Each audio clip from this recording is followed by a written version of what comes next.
भारत और पाकिस्तान के बीच संघर्ष विराम के बाद दोनों देशों के सैन्य अभियान के महानिर्देशकों के बीच सोमवार को बातचीत होनी है। सीज फायर पर 10 मई को बनी सहमति के बाद हॉटलाइन पर दोनों सैन्य अफसरों के बीच ये वार्ता बेहद अहम है।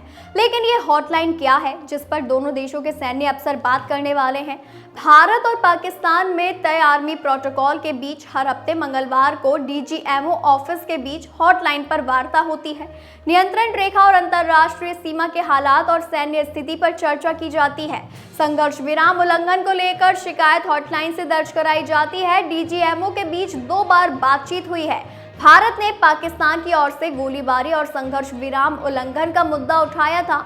भारत और पाकिस्तान के मध्य वर्ष 2003 में संघर्ष विराम का एक करार हुआ था, मगर पाकिस्तान लगातार इसका उल्लंघन करता आ रहा है। वो सीमावर्ती क्षेत्रों में गोलीबारी के बीच आतंकियों की घुसपैठ कराता है।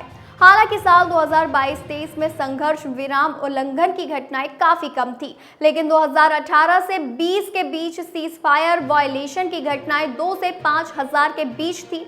हॉटलाइन सरकार या सेना के स्तर पर 2 पक्षों के बीच तुरंत सीधी कॉल करने की व्यवस्था है।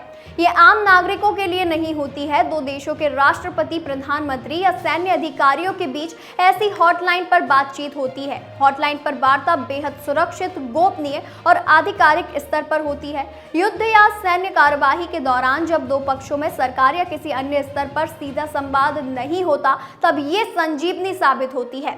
आपातकालीन स्थितियों में ये बेहद कारगर होती है। किसी भी संकट, इमरजेंसी के हालात, गंभीर समस्याओं या प्राकृतिक आपदा के दौरान तुरंत मदद या सहयोग के लिए हॉटलाइन का इस्तेमाल होता है।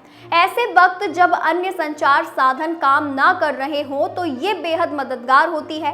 टेलीफोन और हॉटलाइन में अंतर भी है। हॉटलाइन सरकार या सेना के स्तर पर बनाई जाती है। टेलीफोन पर कॉल के लिए नंबर डायल करना पड़ता है। हॉटलाइन में ऐसा नंबर डायल नहीं करना पड़ता। हॉटलाइन में रिसीवर उठाने के पक्ष ही दूसरे पक्ष का फोन घनघनाने लगते हैं।